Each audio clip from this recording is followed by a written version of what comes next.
आज डोके एवढा गरगरत होता ना की ह्या विचारान की जेवण काय बनवू, त्यावेळी आठवली ही वरणफळाची रेसिपी. एकदम शॉर्टकट.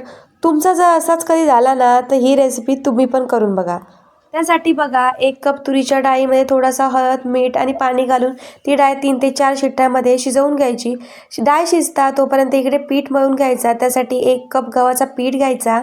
यात थोडासा बेसन, मीठ, गरम मसालो, हळद, हिंग, लाल मिरची पावडर घालायची. ओवा घ्यायचो असो हातावर चुरून तो घालायचो. 2 ते 3 चमचे तेल घालायचा. आधी हा सगळा मिक्स करून घ्यायचा आणि त्यानंतर असा थोडा थोडा पाणी घालून ह्या घट्टसर असा पीठ मळून घ्यायचा. पीठ 5 ते 10 मिनिटा रेस्टसाठी ठेवायचा. त्यानंतर अशी ही चपाती लाटून घ्यायची. चपाती थोडीशी पातळच लाटायची म्हणजे लवकर शिजता. आता एका आपण कट करून घेऊया. तर शंकरपाळ्याच्या आकारामध्ये मी हे का कट करून घेतोय.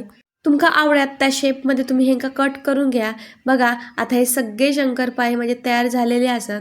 डाळ थंड झाली ती चांगली घोटून घ्यायची आणि जेवढी पातळ आपल्याला डाळ करूची असतात तेवढा ह्याच्यामध्ये पाणी घालायचं आणि मग द्यायची या वरणफळाक फोडणी. तर फोडणीसाठी तेल गरम झाला की मोहरी, जिरा, मेथी दाणे, लवंग, दालचिनी, हिंग घालायचो. 2 सुके मिरचे घालायचे, 2 हिरवे मिरचे घालायचे. कढीपत्तो घातलो की याच्यामध्ये ना थोडीशी जिरा पावडर घालायची, धने पावडर घालायची आणि आपली लाल मिरची पावडर घालायची. ह्या सगळा मिक्स करून झाला ना की याच्यामध्ये एक बारीक कापलेलं छोटं टोमॅटो घालून घ्यायचो आणि यानंतर घालायची शिजलेली डाळ.